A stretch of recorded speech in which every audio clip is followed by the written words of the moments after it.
Jumpa kembali di MTD Journey Inspiration of Life. Pagi ini saya mau coba sharingkan teman-teman dengan temanya, jika kita percaya kepada Tuhan, maka kita adalah ciptaan baru yang harus hidup sesuai dengan firman Tuhan.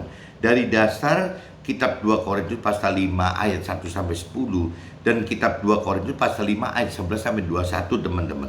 Ini maksudnya teman-teman, jika kita percaya kepada Tuhan, banyak sekali orang teman-teman yang beranggapan bahwa ya apabila percaya Tuhan ditanya percaya Tuhan atau tidak, ya jawabnya selalu percaya teman-teman. Tidak ada orang berani menyebut bahwa saya tidak percaya Tuhan. Rasanya tidak, pasti sebutannya ya percaya Tuhan gitu. Nah, pertanyaannya bahkan apa ya, orang-orang dunia itu teman-teman, orang yang berkeyakinan itu ya berbondong-bondong ya untuk bisa ada pernyataan bahwa dia itu percaya ya dengan beragama teman-teman. Salah satunya itu bagaimana secepatnya untuk bisa beragama agar bisa dianggap bahwa orang beragama adalah percaya kepada Tuhan. Nah, makna yang sebenarnya teman-teman, kalau bicara beragama itu kalau secara umum ya bisa aja karena memang pemerintah menganjurkan, mengharuskan bahwa setiap orang yang tinggal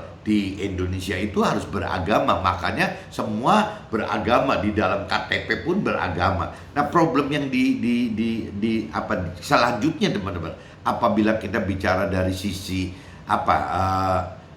tubuh jiwa mungkin ya, kalau dari sisi rohani tubuh jiwa roh gitu. Kalau dari sisi tubuh jiwa ya bisa dikatakan bahwa KTP ada tulisan beragama, ya berarti kita sudah beragama teman-teman, karena sesuai dengan yang dicantum dalam KTP. Tapi kalau kita bicara dalam arti kata rohani, beragama dalam arti kata rohani, ya kembali lagi, apakah kita mengenal, mengerti dan melakukan apa yang diperintah peraturan oleh firman Tuhan gitu. Nah, itu agama secara rohani itu kan harus sampai ke titik itu teman-teman. Begitupun soal percaya, soal mengasihi Tuhan, soal taat kepada Tuhan. Kalau bicara secara jiwa gitu, pikiran, perasaan, kehendak kita, mudah sekali teman-teman mengatakan bahwa kita ini percaya Tuhan, kita ini taat kepada Tuhan, kita ini mengasihi Tuhan. Mudah sekali secara jiwa teman. Tapi kalau bicara secara versi rohani kan tidak cukup teman. Tidak cukup bahwa yang namanya percaya itu, mengasihi Tuhan itu, taat kepada Tuhan itu hanya ya cuman sekedar di bibir saja, di mulut saja, atau di pikiran, perasaan, kehendak saja gitu. Ya, ini kan mesti butuh bukti teman, bahwa untuk kita bisa sebut percaya, kita taat, ya kita mengasihi Tuhan itu, ya memang butuh bukti kita ya untuk melakukan firman Tuhan teman. Nah, untuk bisa melakukan firman Tuhan, kita kan mesti runut dulu kejadiannya teman-teman. Bagaimana kita bisa melakukan firman Tuhan apabila kita tidak mengenal firman Tuhan teman-teman. Ya bagaimana caranya melakukan firman Tuhan? Bagaimana istilahnya orang bisa mengendarai mobil gitu ya, atau mungkin kalau mobil banyak yang bisa, bagaimana mengendarai pesawat gitu, pesawat terbang gitu ya, apabila kita tidak pernah mengenali akan pesawat terbang tersebut teman-teman. Cara terbangnya bagaimana kita nggak ngerti gitu, manualnya tidak ada. Kalau kita bicara dengan Tuhan sama, manualnya untuk kita bisa melakukan apa yang Tuhan perintah peraturan dalam firman-Nya, ya jelas manualnya firman Tuhan teman-teman. Jadi kuncinya teman-teman, tidak kita bisa katakan percaya, taat atau mengasihi Tuhan itu apabila kita tidak didasari dengan kemauan kita mencari Tuhan, mencari firman Tuhan. Itu susah teman-teman. Nah, waktu kita sudah mau mencari firman Tuhan, mau mencari Tuhan, nah di situ mulai teman-teman, untuk bisa mencari Tuhan dan mencari firman Tuhan itu harus didasari dari ya harus mengenal firman Tuhan teman-teman. Tanpa mengenal firman Tuhan, kita tidak pernah akan tahu Tuhan ini apa, Tuhan ini siapa, Tuhan ini di mana. Kita tidak pernah akan tahu teman. Karena firman Tuhan sudah katakan bahwa yang namanya Tuhan Allah itu adalah firman Tuhan, dan firman Tuhan itu adalah Tuhan Allah gitu. Jadi bolak-balik kuncinya, selama kita tidak pernah mengenal firman Tuhan, ya jangan katakan kita mengenal pribadi Tuhan Allah gitu. Jadi kita harus bisa benar-benar dasarnya harus mengenal firman Tuhan Allah dulu teman-teman. Nah, untuk mengenal firman Tuhan Allah itu ya kita harus mau teman-teman, harus mau membaca firman Tuhan. Ya, bukan cuma cukup membaca teman-teman, harus bisa men-sharingkan juga firman Tuhan, harus bisa diajar oleh mentor rohani dan rohaniawan kita akan firman Tuhan tersebut teman-teman. Dan juga harus banyak mendengar khotbah teman-teman, yang harus bisa mengadakan pendalaman akan firman Tuhan tersebut. Jadi banyak sekali langkah-langkah yang harus kita lakukan apabila kita ingin mengenal firman Tuhan teman-teman. Ini kita harus benar-benar punya kemauan, kita punya endurance jadi konsisten gitu ya, konsisten untuk terus gitu yang mencari pengenalan akan firman Tuhan. Nah biasanya teman-teman, apabila kita sudah lebih makin dalam mengenal firman Tuhan teman, biasanya nanti Tuhan akan bukakan teman-teman, bukakan pengertian meskipun dari pikiran, perasaan, kehendak kita, tapi karena kedalaman mengenal firman Tuhan itu, Tuhan akan buka pengertiannya, bahwa pengertian itu bahwa untuk bisa mampu mengerti firman Tuhan, ya satu-satunya jalan itu harus bisa yang menghidupkan roh Tuhan di dalam kita teman-teman. Nah kadang-kadang kita tidak tahu teman-teman bahwa roh Tuhan itu harus dihidupkan, apalagi orang yang tidak pernah membaca firman Tuhan, tidak pernah mau mengenal firman Tuhan, tidak pernah mau mendalami firman Tuhan gitu. Rasanya terlalu sulit untuk sampai mengenal, tahu bahwa ada roh Tuhan yang harus dihidupkan. Nah untuk bisa menghidupkan roh Tuhan itu, kita harus tahu juga teman-teman bahwa manusia itu terdiri dari tubuh, jiwa, roh. Nah roh ini adalah baitnya roh Tuhan di dalam kita. Jadi kembali lagi teman-teman, pendalaman firman Tuhan itu perlu, mengenal firman Tuhan itu ya harus terus berani mendalami dan terus mendalami. Dari mendalami ini nanti yaitu Tuhan bukakan bahwa ya untuk bisa lebih mampu mengerti firman Tuhan dari pikiran, perasaan, kehendak Tuhan, bukan dari pikiran, perasaan, kehendak manusia gitu. Yang untuk lebih mengerti akan firman Tuhan ya harus dari pikiran, perasaan, kehendak Tuhan.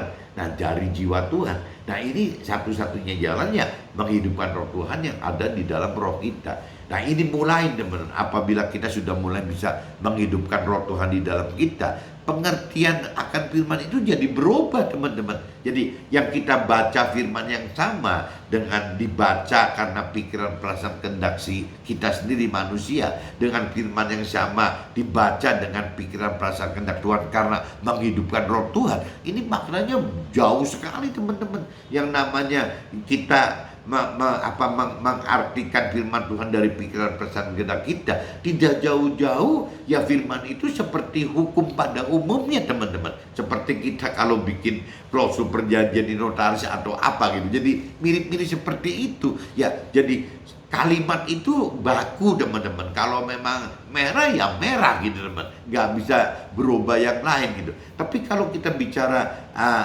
pengenalan pengertiannya itu dari sisi pikiran, perasaan, kehendak Tuhan, nah merah ini jadi bisa hidup teman-teman. Ternyata di dalam merah itu ternyata tidak hanya cuma satu unsur merah tertentu saja. Merah itu bisa bermacam-macam, banyak sekali, yang unlimited teman-teman, yang tidak terbatas. Nah itu hebatnya pikiran, perasaan, kehendak Tuhan, pengertian dari Tuhan itu bedanya di situ teman-teman. Makanya kalau firman Tuhan diartikan secara pikiran, perasaan, kehendak manusia, ya di Nasrani katakan firman tersebut adalah logos, hanya logos saja, hanya perlambang, hanya kalimat, hanya kata gitu, hanya hukum, hanya teori saja, hanya teologi saja. Seperti itu teman-teman. Tapi kalau kita bicara pengertian firman Tuhan itu dengan pikiran, perasaan, kehendak Tuhan, firman itu dimengerti dengan menghidupkan roh Tuhan, maka firman itu meskipun firmannya sama teman-teman, ini berubah teman-teman. Pengertian akan firman itu bisa berubah total teman-teman. Jadi ya kembali lagi, pengertian firman yang disertai oleh roh Tuhan, oleh pengertian dari pikiran, perasaan, kehendak Tuhan, ini disebutnya sudah bukan logos lagi teman-teman, tidak mati, tidak kaku, ya akan disebut ya rema gitu. Jadi bagaimana firman, perintah, perintah firman Tuhan itu akan menjadi hidup teman-teman, yang tadi dikatakan. Jadi tidak bisa cuma arti katakan bahwa firmannya merah itu berarti pasti merah gitu. Kalau logos kan bisa merah itu berarti merah teman-teman. Tapi kalau kita bicara rema, merah itu jadi banyak sekali variannya teman. Dan tidak bisa dibatasi teman. Pengertian Tuhannya tidak bisa kita batasi. Jadi dengan firman yang sama bisa sangat berbeda artinya teman-teman. Bahkan apa ya, kalau misalnya hari ini kita membaca firman yang sama teman-teman, tapi seminggu kemudian atau sebulan kemudian atau setahun kemudian kita membaca firman yang sama juga teman-teman, itu pengertian itu bisa berubah teman-teman. Jadi jangan sampai teman-teman berasumsi kalau orang membaca firman Tuhan sekali, 2 kali baca, 3 kali baca itu bakal bosen gitu. Ya tidak ada bosennya teman-teman. Yang baca sampai belasan kali, puluhan kali, bahkan katanya ada yang 100 kali lebih itu, ya saya pikir tidak bosan. Karena pengalaman saya yang baca firman Tuhan yang belasan kali itu tidak pernah mendapatkan pengertian yang sama teman-teman. Padahal yang kita baca itu dalam kitab yang sama, pasal yang sama, dan ayat yang sama, tapi selalu berubah terus teman-teman. Itu kembali lagi jadi yang namanya pengenalan akan firman Tuhan itu berbeda seperti itu teman-teman. Jadi makanya saya katakan, jika kita percaya kepada temanya ya, jika kita percaya kepada Tuhan, maka kita adalah ciptaan baru yang hidup itu sesuai dengan, tidak bisa seenaknya kita, tidak bisa sesuai pikiran perasaan kehendak kita, tidak bisa seperti rancangan kehendak duniawi, tidak bisa seperti rancangan kehendak orang-orang dunia atau orang berkeyakinan. Bahkan teman-teman, rancangan duniawi itu mirip-mirip teman-teman dengan rancangan dan kehendak yang iblis inginkan. Kalau iblis sudah rancang dan kehendaki dan kita turuti teman-teman, ya pasti iblis itu kan akan menyesatkan kita teman-teman. Berarti apa yang iblis rancang dan kehendaki itu, ya pasti teman-teman ujungnya itu bagaimana mengarahkan kita untuk bisa mendapatkan kebinasaan, kan tergelincir ke dalam berbuat dosa, masuk ke dalam neraka. Itu teman-teman harus sadar bahwa apa yang dirancangkan oleh iblis dengan apa yang dirancangkan oleh orang dunia atau yang dirancangkan memang bawaannya duniawi gitu, memang seperti itu teman-teman, nggak jauh teman-teman. Seperti targetnya itu pasti sukses duniawi gitu, bagaimana untuk bisa mendapatkan target kesuksesan duniawi, bagaimana untuk bisa mendapatkan kebahagiaan duniawi, bagaimana untuk bisa memenuhi hal-hal duniawi demi kesombongan, demi keangkuhan. Seperti itu teman-teman, pasti larinya ke situ gitu. Bahkan kalau kita tidak hati-hati teman-teman, meskipun di dalam kitab suci, di dalam kitab suci Nasrani ini kan terdiri dari 2 nih teman-teman, ada kitab perjanjian lama dan kitab perjanjian baru. Nah kalau kita sudah lebih dalam mengenali kitab perjanjian lama dan baru, ada beda teman-teman. Kitab perjanjian lama itu kalau kita pelajarin, orientasi itu tidak jauh-jauh dari hal-hal yang duniawi teman-teman, yang menyangkut hal-hal duniawi semua gitu. Nah adapun kalau kita bicara kitab perjanjian baru, ya lebih banyak orientasi itu adalah bagaimana untuk bisa mendapatkan keselamatan di akhirat. Jadi bertentangan teman-teman. Maka firman Tuhan katakan di kitab perjanjian baru, kitab perjanjian baru kan lebih baru daripada kitab perjanjian lama teman-teman. Nah kitab perjanjian baru itu dinyatakan bahwa ini zamannya Nabi Isa nih teman-teman. Kitab perjanjian baru itu sudah masuk ke dalam zamannya Nabi Isa. Kalau kita perjanjian lama kan masih ada nabinya banyak sekali. Ada Nabi Musa, ada Nabi Abraham, ada nabi-nabi banyak sekali. Tapi kalau di dalam kitab perjanjian baru ya cuma 1 Nabi Isa saja teman. Nah waktu Nabi Isa katakan di kitab perjanjian baru, kitab perjanjian baru itu bukan berarti meniadakan kitab perjanjian lama teman-teman. Tapi kitab perjanjian baru itu adalah menyempurnakan apa yang ada di kitab perjanjian lama. Jadi menyempurnakan dalam arti kata yang benar di dalam kitab perjanjian lama ya tetap dipertahankan, tapi kalau yang salah dalam kitab perjanjian lama ya diperbarui teman-teman oleh ya kitab perjanjian baru ini, oleh perintah peraturan Tuhan di dalam kitab perjanjian baru tersebut. Nah, banyak orang teman-teman yang kadang-kadang hanya berpegang cuma salah satu teman-teman. Ya ada yang cuma pegang misalnya kitab perjanjian lama saja gitu, sehingga akhirnya ya orientasi cuma duniawi saja teman-teman. Kadang-kadang banyak yang begitu tanpa melihat hal-hal di kitab perjanjian baru yang menganjurkan bagaimana untuk hidup yang lebih benar gitu teman. Nah sebaliknya orang-orang yang hanya pegang kitab perjanjian baru pun kadang-kadang anti sekali gitu dengan apa yang dijanjikan oleh kitab perjanjian lama gitu. Padahal gampangnya teman-teman, kita gampang kalau saya sebagai pengusaha kan parameternya orang namanya juga pengusaha. Pengusaha itu nasibnya tidak jauh teman-teman dengan orang karir gitu kan, atau dengan buruh gitu.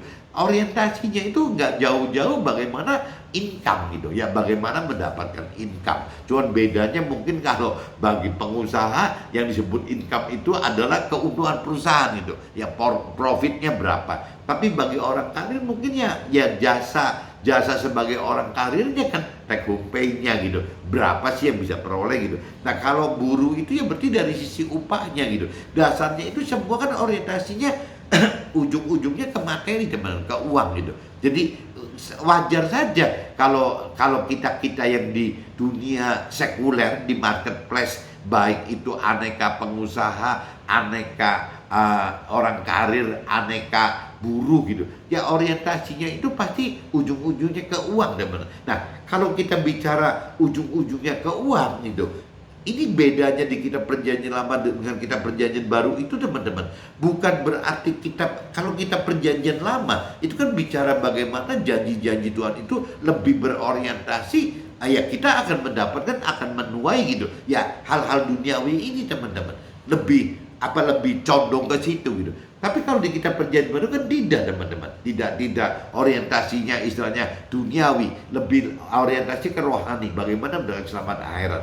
Tapi yang tadi saya katakan kitab perjanjian baru itu adalah penyempurnaan dari kitab perjanjian lama. Ya, kalau kita sudah lebih dalam mengenal firman Tuhan di dalam kitab perjanjian baru, apabila kita sudah lebih dewasa rohani gitu, kita di dalam kitab perjanjian baru itu tidak bisa ada timbul pemikiran bahwa kita jadi anti duniawi teman-teman, anti kitab perjanjian, tidak teman.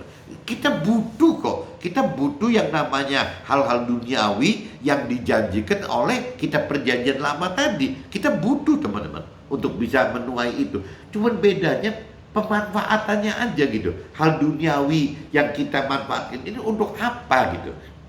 Kalau kita bicara di kitab perjanjian lama, orientasi pemenuhan kebutuhan duniawi itu ya dinikmati teman-teman, dinikmati oleh kitanya gitu. Nah, tapi kalau kita di kitab perjanjian baru ya seharusnya kita nikmatin hal-hal duniawi itu untuk kepentingan ya Tuhan, bukan untuk kepentingan kita teman. Bedanya cuma di situ saja. Kalau bicara dari keperluannya, dua-duanya perlu. Di kitab perjanjian lama juga perlu, cuman bedanya untuk kepentingan pribadi yang terima gitu. Tapi kalau di kitab perjanjian baru adalah kita harus bisa menarik hal-hal duniawi itu untuk demi kepentingannya Tuhan.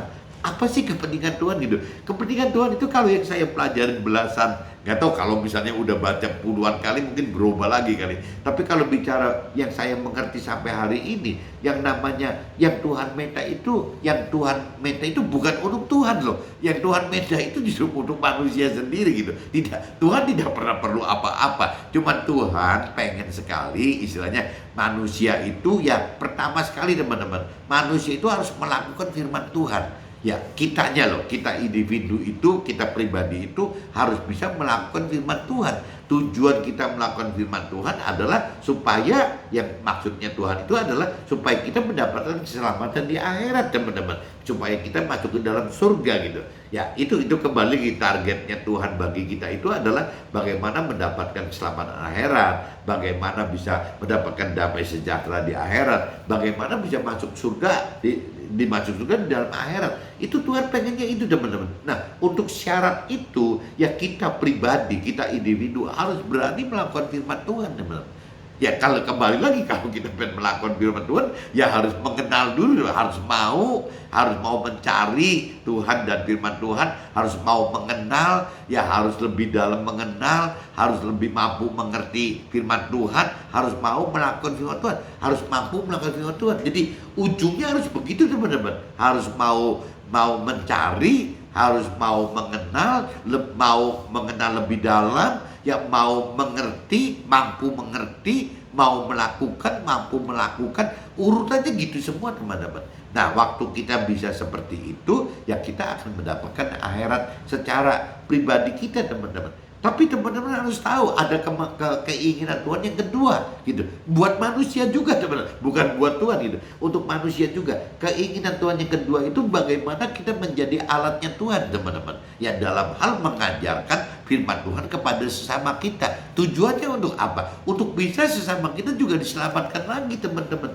Jadi Tuhan itu cuma minta dua hal ini yang saya tangkep loh. Karena Tuhan itu semua bisa semua. Cuma untuk untuk dua hal ini ada satu komitmen antara mungkin Tuhan dengan iblis gitu. Ya, Tuhan itu tidak bisa. Tuhan itu ada apa? Yang Tuhan berikan kepada manusia itu menjadi kedaulatan manusia, di mana kedaulatan manusia itu adalah hal yang untuk Tuhan buktikan kepada iblis gitu. Ya bahwa manusia itu lebih memilih kebenaran daripada ya ketidakbenaran gitu. Manusia itu lebih memilih Tuhan daripada iblis. Ya manusia itu lebih mencari keselamatan akhirat daripada sesuatu dunia. Nah ini ada kedaulatan Tuhan yang seperti apa ya? Tidak bisa Tuhan paksa gitu. Jadi manusia ini adalah seperti apa?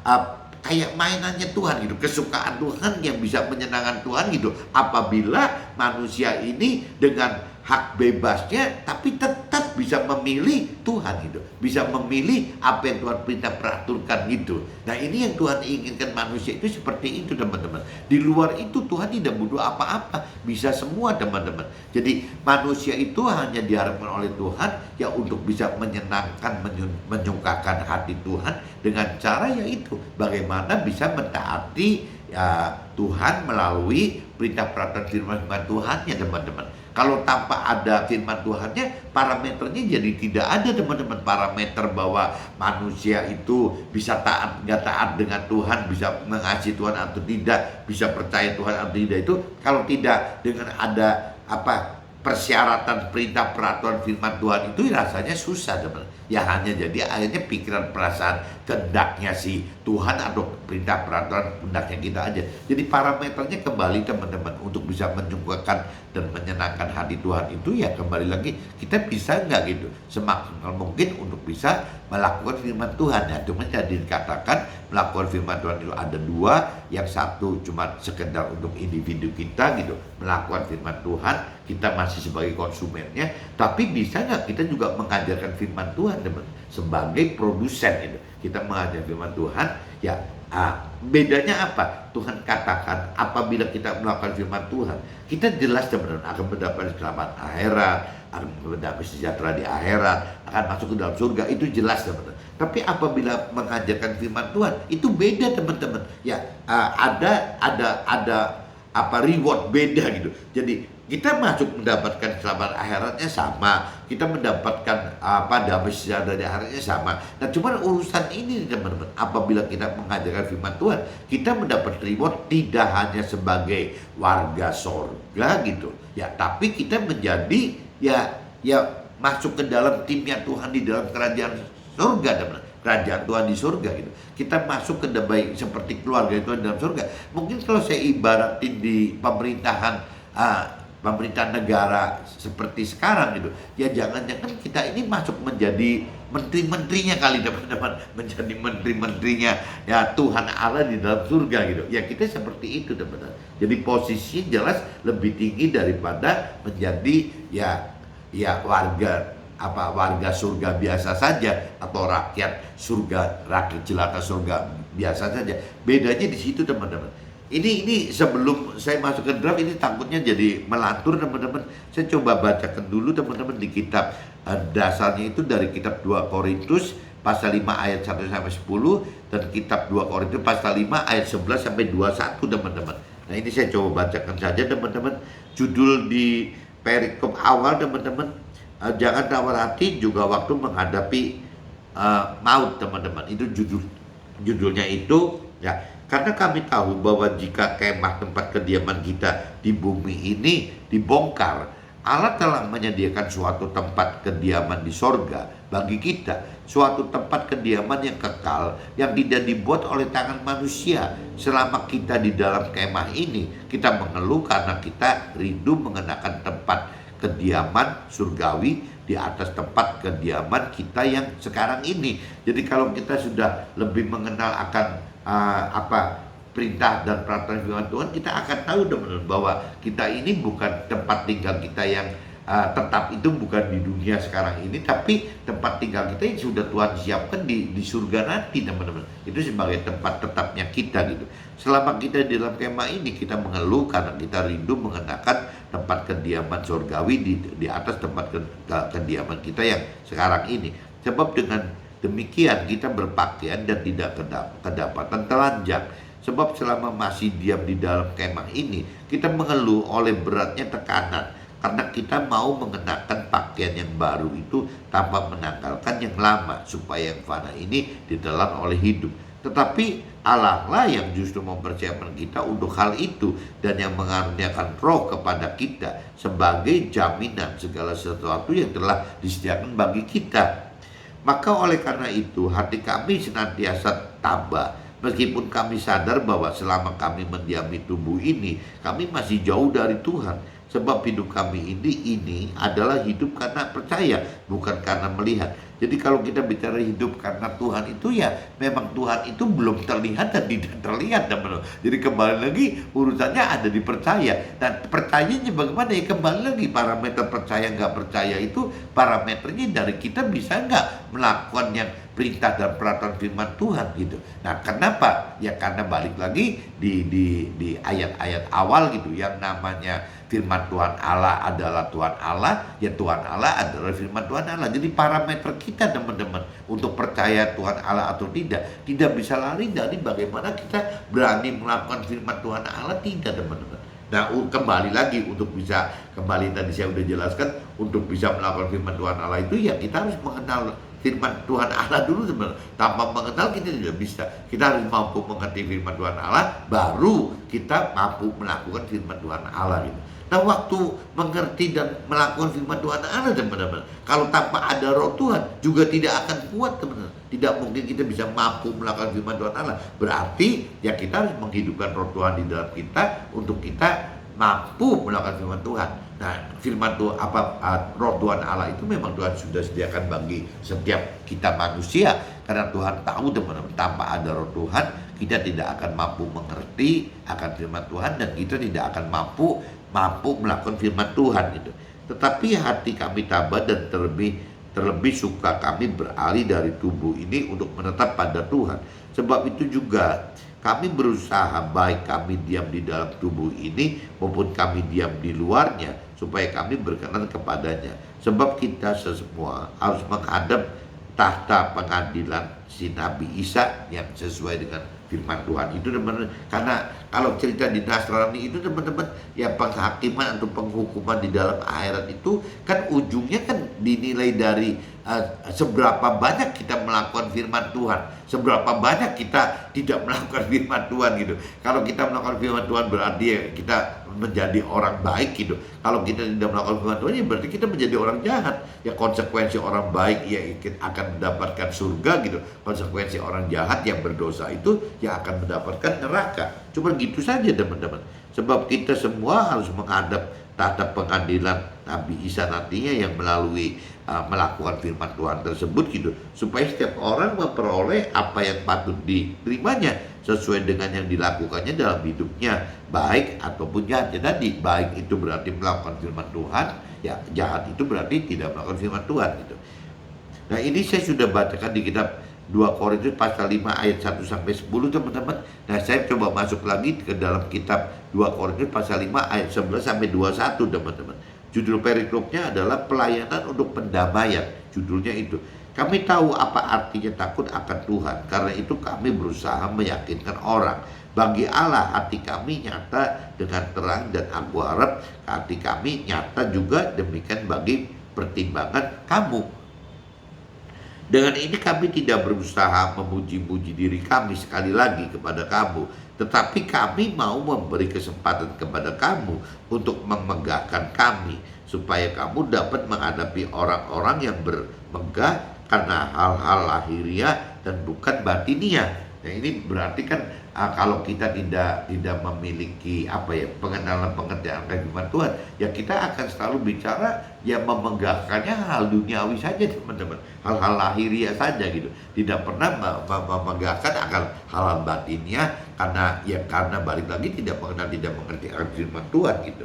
Sebab jika kami tidak menguasai diri, hal itu adalah dalam pelayanan Allah. Dan jika kami menguasai diri, hal itu adalah untuk kepentingan kamu.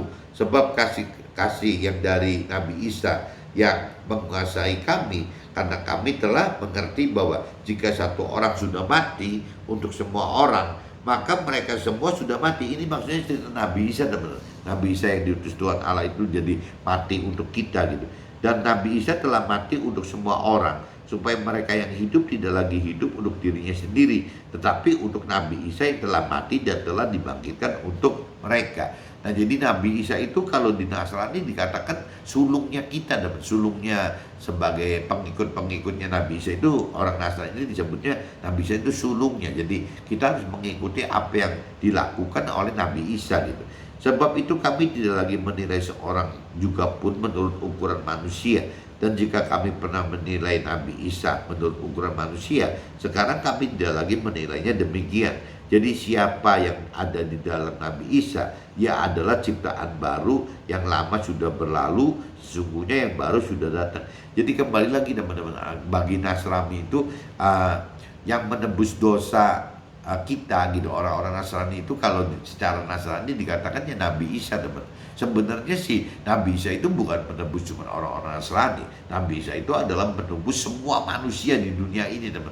Tapi ya kembali lagi mengenal tahu atau tidak, kenal atau tidak, mengerti atau tidak, nah ini kan relatif.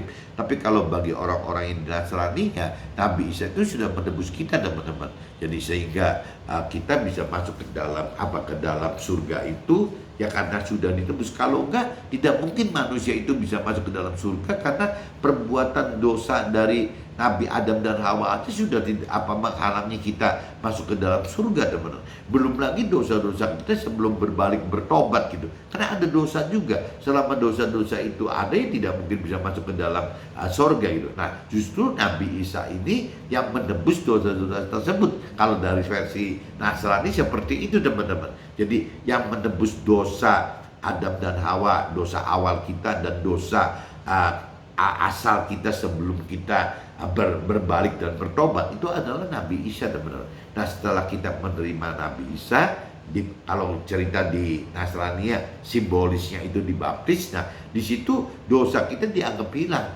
dan kita berjuang untuk tidak berbuat dosa baru lagi, teman-teman. Terus sudah berbalik dan bertobat gitu. Tapi kalau kita berbalik berbuat dosa lagi, jadi masalah lagi kan, teman-teman. Nah, justru mestinya untuk kita tidak setelah diterima Tuhan Allah, logikanya kita tidak mau berbuat dosa lagi, tidak mau berbalik dan bertobat untuk tidak mau berbuat dosa lagi. Nah, untuk bisa tidak berbuat dosa, teman-teman, adalah ya hidup sesuai dengan perintah peraturan firman Tuhan. Ya begitu yang tidak sesuai dengan perintah peraturan firman Tuhan, ya berarti itu termasuk berbuat jahat, berbuat dosa lagi, teman-teman. Jadi bagaimana kita hidup harus sesuai dengan perintah peraturan firman Tuhan. Nah, untuk bisa hidup sesuai perintah peraturan firman Tuhan, kembali lagi kita mengenal firman Tuhan tidak. Banyak orang-orang di Nasrani yang cuman di mulutnya saja, di kata-katanya, di lidahnya mengatakan bahwa dia sudah mengenal pribadi Tuhan Allah dan mengenal Tuhan Allah, tapi firman Tuhan Allah, tapi tidak mengenal sama sekali akan firman Tuhan Allah. Bagaimana mereka bisa mengenal Tuhan Allah dan firman Tuhan Allah kalau membaca firman Tuhan Allah pun tidak pernah, teman-teman gitu. Ya, orang membaca firman Tuhan Allah pun tidak cukup, teman-teman. Ya harus benar-benar mengenali firman Tuhan Allah, harus lebih mendalami pengenalan akan firman Tuhan Allah. Nah, di situ nanti akan dibukakan bagaimana untuk mampu mengerti firman Tuhan Allah. Untuk mengerti itu harus butuh ada Roh Tuhan yang dihidupkan untuk bisa mampu membuat mengerti firman Tuhan Allah, teman. Nah, setelah mengerti firman Tuhan Allah, dalam hal mempraktekkan, dalam hal melakukan firman Tuhan Allah pun Tuhan katakan tidak mungkin kalau tidak dibantu oleh roh Tuhan, tidak ada kuasa roh Tuhan gitu. Tidak mungkin kita mampu manusia itu melakukan firman Tuhan Allah. Berarti harus ada roh Tuhan yang dihidupkan di dalam roh kita untuk bisa membuat kita mampu melakukan firman Tuhan Allah. Muter-muter kaitannya seperti itu teman-teman. Jadi kembali lagi kalau kita ya sudah benar-benar kita percaya kepada Tuhan Allah, ya itu Nabi Isa itu sudah menebus dosa kita. Bahkan Nabi Isa itu melalui murid-muridnya Nabi Isa, waktu Nabi Isa diutus oleh Tuhan Allah ke dunia ini gitu, ya melalui murid-muridnya dan melalui roh Tuhan yang ada di dalam Nabi Isa maupun murid-muridnya itu, akhirnya lahir firman Tuhan teman-teman, akhirnya lahir kitab suci. Nah ini loh yang kita sekarang bisa baca ini ya karena memang jasanya Nabi Isa dan murid-muridnya gitu, dan Roh Kudus. Kalau tidak kita tidak bisa. Zaman sebelum Nabi Isa dan di kitab perjanjian lama, Nabi Musa, Nabi Abraham, Nabi Daud segala macam gitu, itu semua tidak punya dasar-dasar firman Tuhan teman-teman. Jadi yang ada itu hanya bagaimana hubungan roh Tuhan dengan pribadi-pribadi nabi-nabi tersebut. Lebih repot teman-teman. Ya nggak bisa mendapat satu cerita ya, ini gimana awalnya. Nah kalau zaman kita kan sudah ada kitab suci yang ada firmannya yang bisa kita baca. Nah cuman yang konyol kan tidak semua orang mau membaca firman Tuhan teman-teman. Ya bahkan banyak teman-teman saya yang sudah lebih senior rohaninya gitu, sudah lebih senior ikut Tuhan, ikut Nabi Isa dibaptis gitu, sudah mungkin sejak umur 15 tahun kali teman-teman. Sekarang sudah umur hampir 65-70 tahun, berarti sudah berjalan sekitar berapa tuh? Berarti 50 tahunan mungkin teman-teman. Ya, 15 tahun sampai 65 berarti kan 50 tahun. 50 tahunan. Nah, kadang-kadang kalau saya tanya juga cuma ketawaannya membaca satu kali putaran, satu periode, satu kata aja tidak pernah teman-teman. Nah, bagaimana bisa mengenal firman Tuhan gitu selama 50 tahun seperti itu. Nah, nggak sadar kan gitu bahwa kalau mereka sudah mengenal firman Tuhan bahwa yang namanya umur rata-rata manusia itu Tuhan batasi 70 sampai 80 tahun. Nah, kalau sekarang teman saya sudah usianya 65 tahun, waktu itu loh. Ya, kalau kita bicara sekarang jangan-jangan sudah 5 tahun 10 tahun, jangan-jangan sudah 70-75 tahun kali. Nah, kalau kita bicara umurnya dibatasi 70-80 tahun, berarti kan kalau cerita 55-65 tahun, sisa 5 tahun teman-teman, sisa 15 tahun gitu. Apakah mau keburu untuk mengenali firman Tuhan? Nah ini ya pertanyaan yang mesti hati-hati teman-teman, jangan kejebak seperti itu gitu. Jadi kalau saya baca ulang, sebab itu kami tidak lagi menilai seorang juga tidak seorang pun juga pun. Sebab itu kami tidak lagi menilai seorang juga pun menurut ukuran manusia. Dan jika kami pernah menilai Nabi Isa menurut ukuran manusia, sekarang kami tidak lagi menilainya demikian. Jadi siapa yang ada di dalam Nabi Isa, ia adalah ciptaan baru, yang lama sudah berlalu, sesungguhnya yang baru sudah datang, yaitu bagaimana kita hidup dengan melakukan firman Tuhan gitu. Dan semua itu dari Allah yang dengan perantara Nabi Isa telah mendamaikan kita dengan dirinya, dan yang telah mempercayakan pelayanan pendamai itu kepada kami gitu. Sebab Allah mendamaikan dunia dengan dirinya oleh Nabi Isa dengan tidak memperhitungkan pelanggaran mereka. Ia telah mempercayakan berita pendamaian itu kepada kami. Jadi kami ini adalah utusan Nabi Isa, seakan-akan Allah menasihati kamu dengan perantaraan kami. Dalam nama Nabi Isa kami meminta kepadamu, berilah dirimu didamaikan dengan Allah. Dia yang tidak mengenal dosa telah dibuatnya menjadi dosa karena kita, supaya dalam Dia kita dibenarkan oleh Allah. Nah ini kembali lagi yang tadi menebus dosa tadi, karena Nabi Isa dianggap tidak berdosa gitu. Kok harus menebus kita? Ya itu jadi orang Nabi Isa yang tidak berdosa kok malah berkorban untuk kita, untuk menebus dosa kita. Dan benar, kalau Nabi Isa yang berdosa mungkin nggak bisa menebus kita. Justru Nabi Isa yang tidak berdosa jadi akhirnya bisa menebus kita. Nah ini saya sudah bacakan di sini teman-teman. Apa saya langsung masuk ke dalam draft saja? Ya ini di draft saya itu 2 Korintus pasal 5 ayat 1 sampai 4. Jika kita amati kisah yang ada dalam firman Tuhan, hidup kita yang benar dan nyata adalah kehidupan di dalam akhirat, dalam surga. Jadi dunia saat ini adalah tempat sementara yang penuh tekanan hidup, serta keluhan, karena kita mau percaya dan taat akan firman Tuhan yang berbicara tentang keselamatan, ya, keselamatan di surga, tetapi terikat dengan perihal kepentingan halal duniawi. Jadi kita kadang-kadang sulitnya gitu, teman-teman. Jadi kita pengen kita hidup pengen sesuai dengan perintah peraturan firman Tuhan, sedangkan perintah peraturan firman Tuhan itu kan mengajarkan hal-hal mengantisipasi hidup di dalam akhirat nanti, teman-teman. Bagaimana mendapatkan keselamatan kekal di akhirat nanti. Nah, tapi kitanya masih hidup di dunia ini, teman-teman. Nah, kalau kita tidak benar-benar memiliki iman gitu, ya, untuk benar-benar taat, percaya dan mengasihi Tuhan dengan cara melakukan firman Tuhan, ini jadi susah, teman-teman, karena gangguannya hal duniawi ini yang mempengaruhi kita untuk menjadi tidak mampu melakukan firman Tuhan tersebut, teman-teman. 2 Korintus pasal 5 ayat 5. Tetapi Tuhanlah yang justru mempersiapkan kita untuk hal itu, yang mengaruniakan Roh kepada kita sebagai jaminan segala sesuatu yang telah disediakan bagi kita. Nah, karena Tuhan tahu kita ini tidak mudah untuk bisa melakukan firman Tuhan, makanya Tuhan sediakan Roh Tuhan gitu di setiap manusia ini, di setiap kita ini. Roh Tuhan itu tinggal kita hidupkan Roh Tuhan kita di dalam roh kita. Nah, maka akan menjadi satu sumber kekuatan tambahan yang dari Tuhan, teman-teman, untuk kita mampu mengenal firman Tuhan, mampu mengerti firman Tuhan, mampu melakukan firman Tuhan. Itu kalau tidak menghidupkan Roh Tuhan ini rasanya terlalu sulit, teman-teman. Dan Tuhan tahu itu gitu. Makanya Tuhan berikan Roh Tuhan kepada setiap kita gitu. 2 Korintus pasal 5 ayat 6 sampai 10.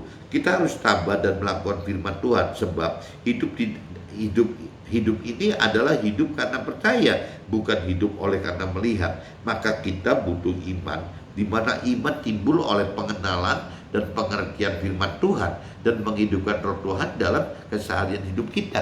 Nah, kembali lagi, teman-teman, ya, karena kita ketemu Tuhan yang tidak bisa dilihat dan belum terlihat dan tidak bisa dilihat gitu. Sedangkan firman Tuhan katakan gitu dari awal, apabila kita ingin lebih mengenal Tuhan Allah, ya, firman Tuhan Allah tidak jauh-jauh dasarnya dari firman-Nya Tuhan Allah, teman. Karena Tuhan katakan firman Tuhan Allah adalah Tuhan Allah, Tuhan Allah adalah firman Tuhan Allah. Jadi kalau kita pengen tahu Tuhan Allah, ya kita harus tahu firman Tuhan Allah, teman-teman. Nah, banyak orang yang berkeyakinan, orang dunia juga, teman-teman, yang percaya kepada Tuhan tapi cara nggak benar, teman-teman, karena tidak pernah mengenali akan firman Tuhan Allahnya gitu. Nah, kalau di sini dikatakan kalau tidak mengenal firman Tuhan Allah, tidak mungkin seumur hidup akan bisa mengenal Tuhan Allah gitu. Nah, ini makanya teman-teman harus buru-buru kenali akan firman Tuhan Allah gitu. Kalau tanpa ada Tuhan Allah kita susah, teman-teman. Untuk bisa beriman pun tidak mudah gitu. 2 Korintus pasal 5 ayat 11 sampai 15.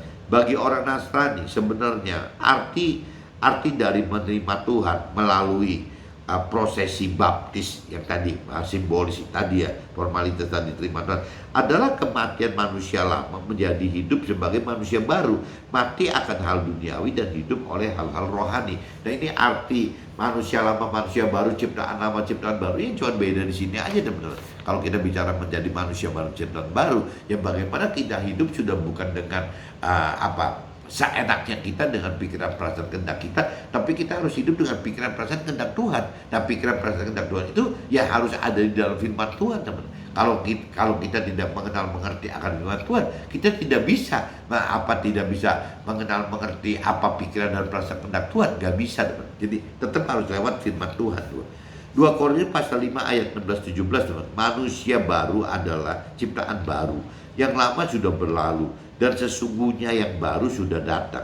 Manusia baru akan hidup sesuai perintah dan peraturan firman Tuhan, bukan oleh jiwanya sendiri. Jadi kalau orang sudah mengenal dan mengerti akan firman Tuhan, teman-teman, satu saat orang akan tahu bahwa ya kita hidup itu tidak bisa seenaknya kita, tidak bisa hidup sesuai pikiran perasaan kehendak kita saja, tapi kita harus hidup sesuai dengan pikiran perasaan kehendak Tuhan. Nah, pikiran perasaan kehendak Tuhan adanya hanya di firman, teman. Jadi apabila kita pengen hidup sesuai pikiran perasaan kehendak Tuhan, ya harus kita mengenal firman Tuhan, lebih dalam mengenal firman Tuhan, sampai kita mampu mengerti firman Tuhan dan kita mampu melakukan firman Tuhan. Nah, ini semua Tuhan sudah sediakan Roh Tuhan di dalam kita untuk bisa mampu mengerti dan mampu melakukan firman Tuhan, teman-teman.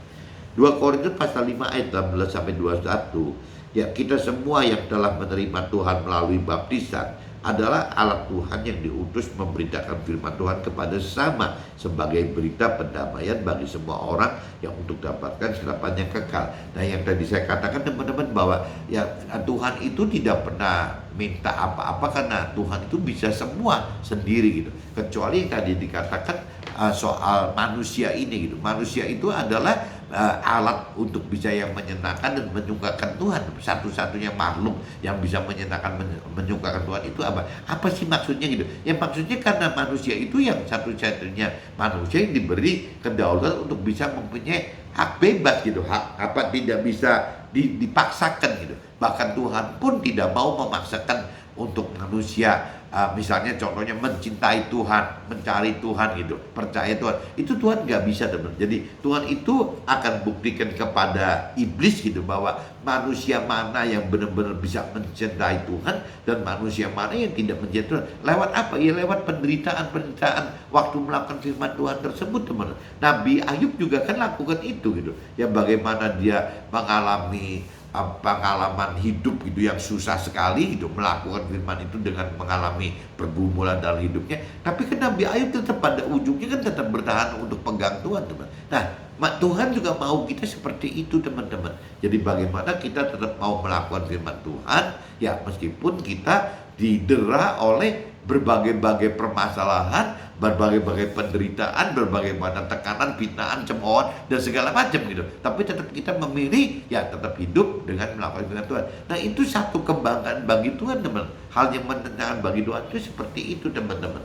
Nah, untuk bisa seperti itu kembali lagi kita harus benar-benar lebih dalam mengenal firman Tuhan, lebih mengerti firman Tuhan, lebih berani melakukan firman Tuhan ya karena iman tadi, ya karena lebih dalam mengenal firman Tuhan, lebih mampu mengerti firman Tuhan dan lebih mampu melakukan firman Tuhan. Nah, di sini kita akan mengalami seperti Nabi Ayub, teman-teman. Waktu melakukan firman Tuhan, kita jadi kenal Tuhan itu bukan kata teori saja atau kata orang saja, tapi kita mengenal Tuhan itu karena memang kita melakukan firman Tuhan, kita mengalami gitu, teman. Apa waktu kita melakukan firman Tuhan ini dampaknya apa? Kita alami. Nah, ini yang benar-benar menyukakan dan menyenangkan Tuhan, teman-teman. Nah, ini yang kita harus berani lakukan. Bahkan Tuhan inginkan apabila teman-teman bisa gitu, kita bisa ya selain melakukan firman Tuhan, kita juga mengajarkan firman Tuhan, teman. Tuhan harapkan sekali seperti ini gitu. Jadi Tuhan mengharapkan dua hal. Satu, kita melakukan firman Tuhan ya, dan kedua, kita mengajarkan firman Tuhan. Nah, karena kita ada di dunia sekuler, di marketplace sebagai pengusaha atau orang karir atau buruh, ya ujung-ujungnya ya mengajarkan firman Tuhan itu dalam bentuk yang memberitakan kesaksian akan hidup kita bersama Tuhan di dalam firman Tuhan, teman-teman. Ya cerita kayak Nabi Ayub tadi gitu, yaitu bagaimana kehidupan kita seperti Nabi Ayub tadi ya menjadi satu kesaksian bagi teman-teman kita yang lain, bagi sesama kita. Nah, lewat Nabi Ayub itu akhirnya teman-teman kita, sesama kita itu lebih apa, teman? Lebih berani gitu, lebih berani untuk juga sama melakukan firman Tuhan. Bahkan diharapkan juga bisa seperti kita yang mengajarkan firman Tuhan juga gitu. Nah, jadi kuncinya cuma di situ, teman-teman. Bagaimana yang namanya kalau kita percaya Tuhan itu ya tidak bisa, teman-teman, tidak bisa luput bahwa ya kita itu harus bisa hidup sesuai dengan perintah peraturan firman Tuhan ya, teman-teman. Gak bisa yang namanya kita percaya Tuhan, di mulut kita ngomong kita mengasihi Tuhan, kita taat kepada Tuhan gitu, tapi dalam realitanya kita tidak melakukan firman Tuhan, yaitu bohong semua, teman-teman. Jadi kembali lagi, apabila kita percaya Tuhan, apabila kita taat kepada Tuhan, kita mengasihi Tuhan, dan apabila kita ingin menyenangkan Tuhan, menyukakan Tuhan, tidak bisa cara lain, teman-teman, dengan cara melakukan firman Tuhan. Meskipun konsekuensi melakukan firman Tuhan adalah yaitu ya timbul permasalahan, timbul tekanan, timbul tindasan gitu. Karena apa yang diperintah peraturan oleh firman Tuhan biasanya, teman-teman, hal yang bukan kewajaran bagi dunia ini, ya bahkan bukan bukan kewajaran, bukan malah dianggap kebodohan, teman-teman. Bahkan suami istri pun bisa berbeda, teman-teman, beda-beda kewajaran dan dan kebodohannya. Bisa aja pasangan menganggap bahwa suaminya ini tidak wajar dan bodoh sekali, tapi bisa juga terbalik gitu, istrinya yang dianggap suami itu tidak wajar dan bodoh sekali. Yaitu memang firman Tuhan itu adalah ketidakwajaran dan kebodohan bagi dunia pada umumnya, teman-teman. Oke teman-teman, mudah-mudahan bisa teman-teman tangkap. Jadi kalau kita percaya Tuhan, ya tidak bisa tidak, kita harus menjadi pelaku firman. Oke teman-teman, see you, bye-bye.